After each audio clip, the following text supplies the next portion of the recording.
जैसे वो मैसन होता है ना, मैसन वो किस तरह से ईंटें लगाता है, वो एक दीवार एक ही दफा मत तामीर करता है, मत बिल्ड करता है, वो ईंटें लगाता है एक एक करके। एक एक सामने क्वेश्चन पेपर आ गया, आपने क्वेश्चन पेपर देखा, देखिए पहले क्या करना है, रोल एप्रिसिएशन का कॉन्सेप्ट यह है कि मुझे दाद मिलनी चाहिए, मुझे भी अच्छा काम करना है और मुझे सोसाइटी में अच्छा इंसान बनना है। नोटबुक्स आपकी बैकबोन एनईपी 2020 है, इसके मुताबिक ये स्टूडेंट्स को टेस्ट करेंगे, ठीक है। ये वो पुराना जमाना, पास कुछ हो, आपके पास कुछ डिग्री हो, अब आप एक्सपेक्ट करोगे ना कुछ, अगर यहाँ से ही आज मैट्रिक से ही कुछ आप ये सोच के चलोगे कि नहीं अब क्या नौकरी नहीं मिलती ऐसा। अस्सलाम वालेकुम डियर स्टूडेंट्स, आई होप आप सब ठीक होंगे, मज़े में होंगे और एग्जामिनेशन की तैयारी कर रहे होंगे जो कि मार्च में आपको लिया जाने वाला है, ठीक है। तो स्टूडेंट्स आपके सामने कुछ मैं बातें रखूंगा, कुछ टिप्स बताऊंगा एग्जामिनेशन के हवाले कि किस तरह से आप एग्जामिनेशन में अच्छा परफॉर्म करोगे, मैक्सिमम मार्क्स हासिल करोगे। तो उसके लिए कुछ यहाँ से आपको मैं अपनी जो लाइफ की जो एक्सपीरियंस है वो आपके सामने मैं शेयर करने जा रहा हूँ, ठीक है। आई होप आप इस वीडियो को अच्छी तरह से देखोगे और समझोगे भी और अपनी लाइफ में जितना हो सके इम्प्लीमेंट करोगे, ठीक है। देखिए स्टूडेंट्स, ये जो लाइफ की जर्नी होती है, खासकर ये स्टूडेंट जो होता है उसकी जो लाइफ की जर्नी है वो क्लासरूम से ही स्टार्ट होती है, ठीक है। कैसे स्टार्ट होती है, देखिए पहले आपको ये अपने अंदर ये मोटिवेट रखना है अपने आप को, ठीक है। पहला पॉइंट जो है वो है मोटिवेशन, ठीक। आप मेंटली तैयार हो जाओ इस बात पर कि आपको कुछ बनना है, कि आप कुछ स्पेशल हो, ठीक है। आपने आपके लिए आप स्पेशल हो, अपनी सोसाइटी के लिए स्पेशल हो, अपने घर वालों के लिए, माँ बाप के लिए, टीचर के लिए स्पेशल हो, ठीक है। जब आप ये कॉन्सेप्ट अपने जहन में रखोगे कि मैं स्पेशल हूँ, मुझे कुछ स्पेशल करना है, तो आपकी जो जर्नी है वो आपके लिए फ़ायदेमंद रहेगी और आपको इंशाल्लाह ज़रूर अपने मंजिल तक पहुँचाएगी, ठीक है। लेकिन अब उसके लिए मैंने कहा कि क्लासरूम से ही आपकी बेस बनती है लाइफ की, ठीक है। वो ऐसे जब भी आप स्कूल जाते हो तो आपको क्या करना है, फर्स्ट एंड ये तो बहुत इंपॉर्टेंट पॉइंट है कि आपको क्लासेस रेगुलरली अटेंड करने होंगे, ठीक है। आई होप आप करते होंगे, ठीक है, लेकिन फिर भी मैं कहता हूं कि क्लासेस रेगुलरली अटेंड करो, इसमें आपको बहुत ज़्यादा बेनिफिट्स मिलते हैं, ठीक है। पहले तो आपको कॉन्सेप्ट्स क्लियर होते हैं। आज अगर आप स्कूल जाते हो, क्लासेस गए, ठीक है, आपने अच्छी तरह से पढ़ा, अगर आप 2-3 दिन उसके बाद नहीं जाते हो तो आप डिसकंटिन्यू हो जाते हो, ठीक है। उसके बाद आपको समझ नहीं आता है, फिर आप डीमोटिवेट हो जाते हो और कहते हो कि नहीं अब छोड़िए, मुझे समझ नहीं आएगा, ठीक है। लेकिन इसीलिए मैं कहता हूं कि कंटिन्यूअसली आप क्लासेस को जाओगे। और उसके बाद दूसरा जो पॉइंट है, मेन पॉइंट इसमें कि कंसंट्रेशन, ठीक है। जो भी टीचर आपको पढ़ाता है उसको अच्छी तरह से कंसंट्रेट करके जो भी वो बोर्ड पर लिखाता है, जो भी वो बोलता है उसको अच्छी तरह से समझना है, ठीक है। तब जाके आपके जो कंसेप्ट्स हैं वो क्लियर हो जाएंगे, ठीक है। अगर कहीं आपको समझ नहीं आता है तो आप टीचर को बोल सकते हो, आपको टीचर से डरने की कोई ज़रूरत नहीं है, ठीक है। आज ऐसा ज़माना है कि आज टीचर ये चाहता है कि मतलब उसके जो स्टूडेंट्स हैं वो उसके फ्रेंड्स हैं, ठीक। इसीलिए जब भी आपको कोई कॉन्सेप्ट क्लियर नहीं होता हो तो आप बिना झिझक अपने टीचर से कह सकते हो, ठीक है। आपको कोई नेगेटिव रिमार्क्स वहाँ से नहीं मिलेंगे, टीचर खुश हो जाता है, ठीक है। डाउट्स को क्लियर करना ज़रूरी है, ठीक है। तो जब आप डाउट्स को क्लियर करोगे तो आपके दिल में, आपके जहन में कोई ये डाउट नहीं रहेगा कि मेरा जो ये कॉन्सेप्ट है ये क्लियर नहीं हुआ। अगर आज आपने ये सोचा कि अगर आप आज डर गए टीचर से ये कहने में कि सर मुझे ये कॉन्सेप्ट क्लियर नहीं हुआ, तो उसके बाद आपको एक पायदान हो जाएगा, एक अंबार जैसा बनेगा आपके जहन में, फिर आप लाइफ में आगे नहीं बढ़ पाओगे, ठीक है। तो टीचर को बिला झिझक आप कह सकते हो कि नहीं सर इसको दोबारा समझाइए, ठीक है। तो उसके बाद तीसरा पॉइंट जो है वो है आपकी नोटबुक्स। देखिए मैं ये जो बातें कर रहा हूँ पहले ये प्री एग्जामिनेशन की बातें हैं, ठीक है। अगर प्री एग्जाम से पहले की तैयारी करोगे ना, जब आप एग्जाम से पहले एग्जाम की तैयारी करोगे तो आपको बहुत ज़्यादा बेनिफिट होगा, ठीक है। और टाइम ऑफ एग्जामिनेशन आपको उतनी मेहनत नहीं करनी पड़ेगी और आपको उतना याद भी नहीं करना पड़ेगा, क्योंकि आपके कॉन्सेप्ट जो है वो क्लियर हो गए होंगे। क्योंकि जो एनईपी 2020 है इसके मुताबिक ये स्टूडेंट्स को टेस्ट करेंगे, ठीक है। ये वो पुराना ज़माना अब नहीं रहा, ठीक है। अब आपके कॉन्सेप्ट्स को वो चेक करेंगे, ठीक है। आपको मल्टीपल चॉइस क्वेश्चंस बहुत होंगे या एक मार्क्स के क्वेश्चंस बहुत होंगे जिसमें वो चॉइस ही कुछ नहीं होगा। तो उसके लिए आपको क्या करना है, पहले से ही तैयार होकर जाना है एग्जाम के लिए, ठीक है। ड्यूटी जो मैं आपसे एक्सपेक्ट करता हूँ कि आप वो करते होंगे, अपनी नोटबुक्स को मेंटेन कराना, ठीक है। आपकी नोटबुक्स आपकी बैकबोन है। जिस तरह से एक इंसान की बैकबोन होती है ना, उसके बगैर वो मूव नहीं कर सकता, चल नहीं सकता, इसी तरह से जो नोटबुक है आपकी वो आपको रेगुलरली डेली बेसिस पर मेंटेन करनी होगी। मैं आज से ही कहता हूं कि आप रेगुलरली, अभी टाइम है, अभी समझो, नोटबुक्स आपकी मेंटेन होनी चाहिए, वो भी डेली बेसिस। अच्छा वो किस लिए डेली बेसिस, किस लिए? देखिए जो आप आज पढ़ते हो और शाम को नोटबुक पर उतारते हो, ठीक है, लिखते हो नोटबुक पर, ठीक, उससे क्या बेनिफिट होता है? उससे ये बेनिफिट होता है, एक तो आपको लिखते लिखते समझ भी आता है, ठीक है, लिखते लिखते समझ आता है। या प्रैक्टिस करो, यहाँ से लिख ले लो, मैंने भी हम भी ऐसे ही करते थे, ठीक है। जब हम छोटे थे हम भी ऐसा ही करते थे। कोई कॉन्सेप्ट हमें क्लियर नहीं हुआ तो उसके बाद थोड़ा सा हम प्रैक्टिस भी करते थे ताकि ये हमें जहन में रहे, याद रहे, वो याद रहता था, ठीक है ना। तो ये मैं कहता हूँ कि नोटबुक्स आपकी मेंटेन होनी जरूरी है। आप अपनी नोटबुक्स पर बहुत ज़्यादा ध्यान दीजिए, ठीक है।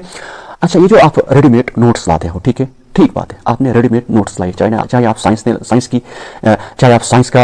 के नोट्स लाए, चाहे आप सोशल स्टडीज़ के, उर्दू के, ठीक है। देखिए, मैं नोट्स के खिलाफ नहीं हूँ, लेकिन ये जो नोट्स आप रेडीमेड लाते हो ना, इसको भी आप नोटबुक पर ही मेंटेन करोगे। आपने नोट्स लाए, उन नोट्स को आप क्या करोगे, नए से वो लिखोगे अपनी कॉपी पर, ताकि जो लिखते लिखते आपको हाफ जो ये नोट्स होते हैं ना समझ आते हैं, ठीक है। फिर आपको याद करने में उतना मुश्किल नहीं होता। मैं अपना एक्सपीरियंस आपके साथ शेयर कर रहा हूँ, ठीक है। अपना जो लाइफ का एक्सपीरियंस है आपके साथ शेयर कर रहा हूँ। ऐसा होता है और मैंने भी फेस किया है। जब भी आप रेडीमेड नोट्स लाते हो और ऐसे याद करते हो, वो याद नहीं होता, वो एग्जाम में आप भूल जाते हो, ठीक है। इसलिए अगर आपने नोट्स लाए हैं तो मैथ को तो नहीं चलेगा, ठीक है। मैथ के लिए तो आपको मेंटेन करनी है नोटबुक। अब उनके लिए भी अगर आप नोट्स लाए, उनके लिए भी मेंटेन करो आप नोटबुक्स, ताकि आपको अच्छी तरह से प्रिपेयर हो जाए एग्जाम के लिए, ठीक है। और ये अब उसके बाद चौथा जो मेन पॉइंट है वो प्रैक्टिस है, ठीक है। जितनी आप प्रैक्टिस करोगे ना, जितनी आप प्रैक्टिस करोगे, चाहे आप मैथ लीजिए, चाहे आप फिजिक्स लीजिए, चाहे आप केमिस्ट्री लीजिए, चाहे आप बायो साइंस, चाहे आप कुछ भी लीजिए, आपने याद किया, ठीक है। आपने मान लेते हैं आपने इंग्लिश का कोई क्वेश्चन याद किया, ठीक है। जब तक ना आप वो क्वेश्चन रफ पर लिखोगे, तब तक ये गारंटी ले लो आप मुझसे, ये मेरी तरफ से आपको चैलेंज है कि आप एग्जाम में कुछ नहीं लिख पाओगे। आपको फाइनल एग्जाम में प्रॉब्लम होगी लिखने में, ठीक है। इसलिए प्रैक्टिस जो है, मेन पॉइंट इसमें प्रैक्टिस है। जितना आप प्रैक्टिस करोगे, भले इसमें टाइम ज़्यादा लगेगा, ठीक है, लेकिन इसके रिजल्ट्स बहुत ज़्यादा, इसके रिजल्ट शाइनिंग रिजल्ट्स हैं, ठीक है। फिर आप मुझे याद करोगे जब आप प्रैक्टिस करोगे ना और एग्जाम में आप जाओगे, फिर देखना आप किस तरह से लिख पाओगे, ठीक है। प्रैक्टिस अब आपको मैं यहाँ से बताऊंगा कि प्रैक्टिस किस तरह से करोगे आप, ठीक है। देखिए, अगर आपको मैथमेटिक्स की क्वेश्चन की प्रैक्टिस करनी है, ठीक है, आप यहाँ एक साइड से आप ये नोटबुक रखो, ठीक है, दूसरे साइड से आप रफ लीजिए, ठीक है। मान लेते हैं आपको क्वेश्चन नहीं आता है, ठीक है, लेकिन ये जो प्रैक्टिस है ना, ये आपको डेली बेसिस करनी है, ठीक है। ये नहीं कि आप एक ही साथ प्रैक्टिस करोगे और जो टीचर क्लास में पढ़ाता था डे बाय डे उन पर आपने ध्यान नहीं दिया, उन क्लासेस पर, फिर आप फाइनल एग्जाम के लिए जब आपको 1 महीना रहता है तो फिर आप प्रैक्टिस करने लगोगे, नहीं, फिर आपको प्रॉब्लम हो जाएगी। वहां पर भी आप प्रैक्टिस कर सकते हो, लेकिन उस टाइम प्रॉब्लम हो जाएगी। एग्जामिनेशन की तैयारी आप पहले से ही करके रखोगे ताकि आपको अच्छे मार्क्स मिले, ठीक है, जरूरी है, ठीक है। तो practice makes a man perfect, ठीक है। अब दूसरा जो मरहला है वो है आपका फाइनल एग्जामिनेशन, ठीक है। This second stage is your final examination, that is board examination. चाहे आप 10th में हो, चाहे आप 11th में हो, चाहे आप 12th में हो, ठीक है।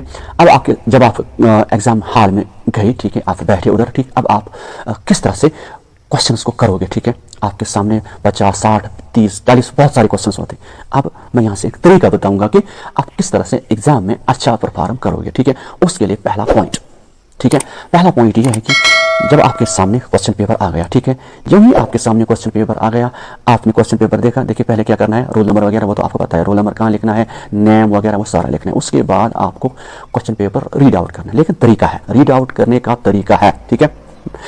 देखिए, क्वेश्चन पेपर आप पहले अटेम्प्ट में नहीं पढ़ोगे, ठीक है, ठीक है, ये मैन है इसमें। क्वेश्चन पेपर आप सारा पहले अटेम्प्ट में नहीं पढ़ोगे, ठीक है, आप पहले क्वेश्चन नंबर फर्स्ट पढ़ोगे, ठीक है। अगर आपको क्वेश्चन नंबर फर्स्ट आता है, क्वेश्चन नंबर फर्स्ट आपको आता है, तो क्वेश्चन नंबर फर्स्ट आपने समझा लिखना क्या है, आप क्वेश्चन नंबर फर्स्ट लिखिए। क्वेश्चन सेकंड पर मत जाइए, ना उसकी तरफ देखिए, जो क्वेश्चन सेकंड है, क्वेश्चन थर्ड है, जो भी रेस्ट ऑफ क्वेश्चन है उन पर गौर नहीं करना है, ठीक है। क्वेश्चन फर्स्ट ही लिखना, अगर आता है तो लिखना, अगर नहीं आता तो क्वेश्चन 1 को छोड़िए, क्वेश्चन 2 पर आ जाना है, क्वेश्चन 3 पर नहीं आ जाना, ना क्वेश्चन 3 को देखना है, सिर्फ क्वेश्चन 2 को देखना है। अब ये क्यों आपको मैं कह रहा हूं, ठीक है, ये इसलिए, देखिए, अगर आपने सारा पेपर पढ़ लिया, अब आपने जो याद किया होगा ना, सारा आपके जहन में गूंजेगा, अब सारा आपके जहन में आएगा कि उस क्वेश्चन का आंसर ये है, इस क्वेश्चन का आंसर ये है, उस क्वेश्चन का आंसर ये, तो आपको ये आप कंफ्यूज हो जाओगे, ठीक है, आप कंफ्यूज हो जाओगे। समझ आई मेरी बात?